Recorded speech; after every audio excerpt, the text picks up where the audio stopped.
공감을 너무 이렇게 못하는 모습을 보일 때 T라서 그렇구나 할 때도 있지만 혹시 내가 아스퍼거인가? 아니면 얘가 아스퍼거인가? 싶을 때 있으실 거예요. 나 오늘 팀장이 내가 무슨 의견만 내면 계속 무시하는 거야. 너무 속상해. 이렇게 얘기를 했을 때 T 성향인 사람은 이렇게 말을 할 수가 있죠. 그런 일이 있었구나. 그런데 팀장님이 왜 그렇게 했는지 생각해 봤어? 네 아이디어의 어떤 부분이 부족했던 건 아닐까? 근데 아스퍼거인 분은 이렇게 반응할 수가 있습니다. 그게 왜 그렇게까지 속상해? 그냥 다음에 더 잘하면 되는 거잖아. 안녕하세요, 내부자들입니다.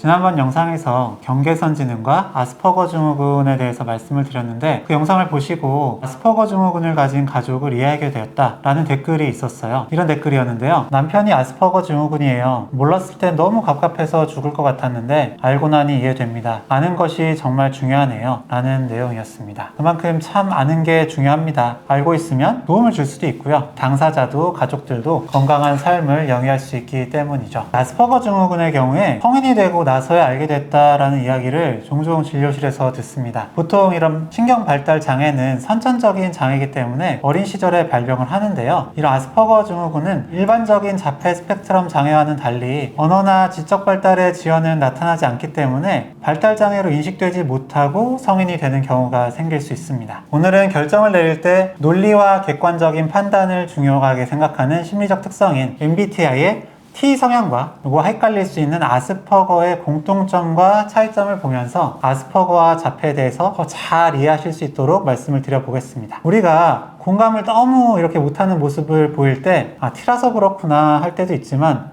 혹시 내가 아스퍼거인가? 아니면 얘가 아스퍼거인가? 싶을 때 있으실 거예요. 이럴 때 전문가와 상담을 받으시는 게 가장 좋긴 하겠지만 그러기가 쉽지 않을 때도 있잖아요. 그래서 오늘 우리가 일상생활에서 알아차릴 수 있는 이 아스퍼거 증후군에 대해서 말씀을 드려보겠습니다. 아스퍼거 증후군의 특징은 사회적 의사소통 및 상호작용의 어려움, 제한적이고 반복적인 행동, 흥미, 활동 있는데요. 대화에서 눈맞춤을 피하거나 어색한 제스처를 사용하거나 이 친구를 사귀는데도 어려움을 겪고, 또 사귀었다 하더라도 관계를 유지하는 것이 어렵습니다. 일방적인 대화를 이어가면서 상대방의 관심을 고려하지 않는 경우도 있어요. 그러다 보니까 아스퍼거 증후군인 사람과 대화하면서 상대방이 느끼기에는 공감을 못하는구나 라고 느껴지는 것도 사실입니다. 그런데 공감을 못한다 라는 부분에만 포커스를 맞춰서 이 사람이 아스퍼거 증후군 아닌가? 라고 생각하면서 힘든 사연을 말씀하시거나 남편이나 남자친구랑 함께 진료실에 오시는 경우도 종종 있어요. 말씀을 들어보면 정말 아스퍼거여서 그런 경우도 있는데, 또 어떨 때는 아스퍼거가 아닌 경우들도 많죠. 감정을 공감하는 것보다도 냉철하고 이성적인 판단으로 해결책을 제시하는 소위 MBTI의 T 유형인 경우들이 있습니다. 아스퍼거와 T 성향이 헷갈릴 수 있는 이유, 이 첫 번째는요, 둘 다 이 공감보다는 논리적인 태도를 보일 수 있기 때문인데요. 제가 예를 들어서 말씀을 드려볼게요.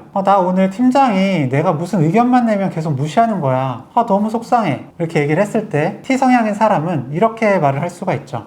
그런 일이 있었구나. 그런데 팀장님이 왜 그렇게 했는지 생각해 봤어? 네 아이디어의 어떤 부분이 부족했던 건 아닐까? 이렇게 할 수가 있는 거예요. 논리적으로만 문제의 원인을 분석하고 해결책을 찾으려 하는 거죠. 그러니까 이것도 어떻게 보면 하나의 위로하려는 의도이긴 하겠지만 감정적인 공감은 부족하게 느껴질 수 있죠.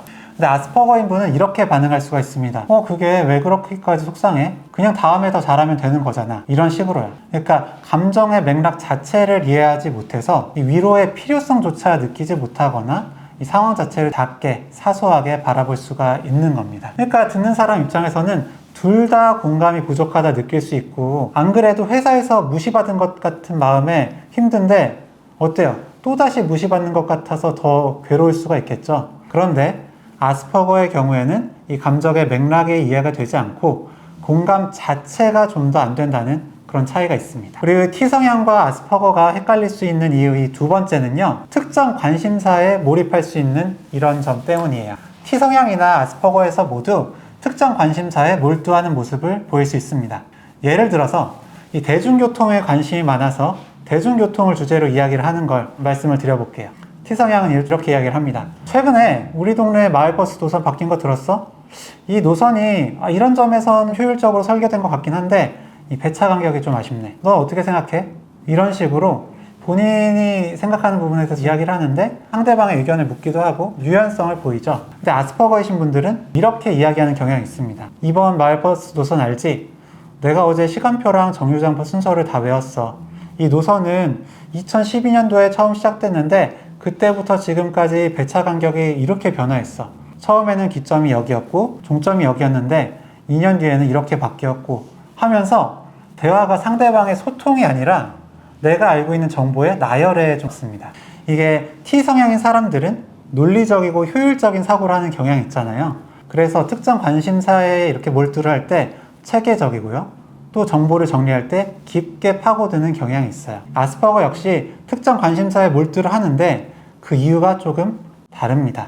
아스퍼거 증후군을 가지신 분들, 이런 자폐 스펙트럼 장애를 가지신 분들은 소리나 빛, 움직임 같은 이런 자극에 예민한 경우가 많아요. 특정 관심사에 몰두하는 건 이런 자극을 차단하고 통제할 수 있는 안정된 환경을 만들 수가 있죠. 버스 노선이나 시간표를 분석하는 것도 그렇게 분석을 하다 보면 여기서 명확한 패턴, 구조를 발견하고 안정감을 느낄 수 있기 때문인 겁니다.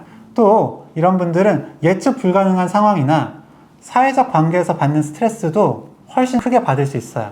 그런데 이 특정 관심사에 몰두하는 게 이런 스트레스에서 벗어날 수 있도록 해줍니다. 네, 그래서 이런 공감이 부족한 점, 그리고 특정 관심사에 몰두하고 대화가 잘 통하지 않는 점이 T성향과 아스퍼거에서 비슷하게 나타날 수 있다라는 점을 말씀드렸습니다. 물론 그 안에서도 자세히 들어가 보면 조금씩 차이가 있긴 했는데요. 또 아스퍼거이신 분들을 좀 분명하게 알 수 있는 차이점이 있습니다. 저는 개인적으로 이 말을 하실 때 톤이나 말투, 속도 이런 데서 차이를 보는데요. 아스퍼거 증후군을 가지신 분들은 단조롭거나 로봇 같은 톤, 혹은 너무 높거나 낮은 톤, 혹은 이제 지나치게 공식적이거나 딱딱한 말투, 그러니까 교과서 같이 문어체로 말씀하시는 경향이 있고요. 또 말의 속도가 보통 이제 상대방의 반응에 따라서 빨리 했다가 느리게 했다가 그렇게 하잖아요. 그런데 그게 아니라 일정한 속도로 상대방 반응과는 관계없이 끝까지 이야기를 하기도 합니다. 그리고 아스퍼거는요, 분명히 자폐 스펙트럼 장애의 하나입니다. 그래서 제한적인 특정 관심사에 몰두하거나 특정한 행동이나 루틴을 고집하거나 혹은 몸의 어떤 움직임이나 행동을 반복적으로 하는 모습이 꼭 있어야겠죠. 내가 만나는 사람, 파트너가 아스퍼거라는 것을 이해하면 관계가 편안해질 수 있습니다. 첫 번째로 이 행동에 대한 맥락과 이유를 이해할 수가 있어요. 아스퍼거 증후군의 이 특성을 이해하면 상대방의 행동이 의도적이거나 이렇게 무례함에서 비롯된 게 아닌 것을 알게 됩니다. 아까 예시로 말씀드린 거에서도 뭐 그게 속상할 일이야 라고 했는데 이게 나를 무시하려고 하는 그런 뜻이 아닌 거죠.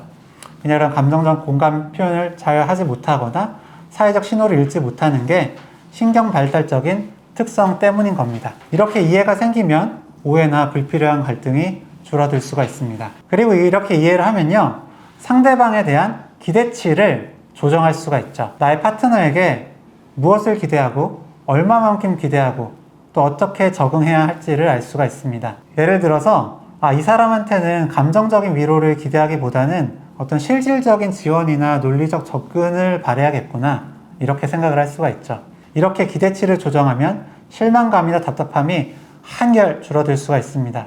왜 내 의도를 이해하지 못하지? 라는 좌절감을 줄이고 둘 다 만족할 수 있는 대화를 하시길 바랍니다. 그리고요, 이렇게 이해를 하면 상대방이 특정 상황에서 보이는 그런 행동들이 좀 있을 거예요. 변화에 너무 힘들어 한다든지 반복적인 습관이나 너무 논리적인 태도를 보인다든지 하는 거 역시도 개인적인 어떤 거부하는 그런 행동으로 보거나 감정적인 문제로 받아들이지 않을 수가 있죠. 아스퍼거 증후군의 장점에 대해서 또 말씀드릴 기회가 있지 않을까 싶은데, 이렇게 상대방의 아스퍼거 증후군의 특성을 이해하게 되면 결국에 장점에 더 집중을 할 수가 있습니다.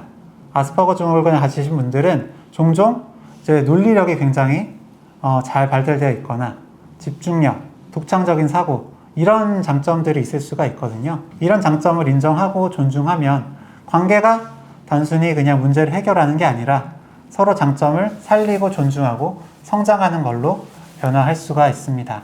실제로 내가 아스퍼거이구나 라는 것을 알고 스스로 안 되던 그 미워하던 부분이 이게 어쩔 수 없는 거였구나 라면서 받아들이고 편해졌다는 당사자분도 계시는데요. 꼭 당사자뿐만 아니라 그분 가족이 얘가 안 되는 게 너무 답답하고 어떻게든 고치고 싶었는데 안 된다는 걸 아니까 편해졌다, 관계가 좋아졌다 라는 이야기도 많이 듣습니다. 오늘은 아스퍼거와 T 성향의 비슷한 점과 이제 차이점, 그리고 상대방이 파트너가 아스퍼거인 점을 이해했을 때 어떤 점이 좋을 수 있는지에 대해서 이야기를 드려봤습니다. 오늘 드린 말씀이 아스퍼거와 이 자폐 스펙트럼 장애에 대해서 이해하는 데 좀 도움이 되셨기를 바랍니다.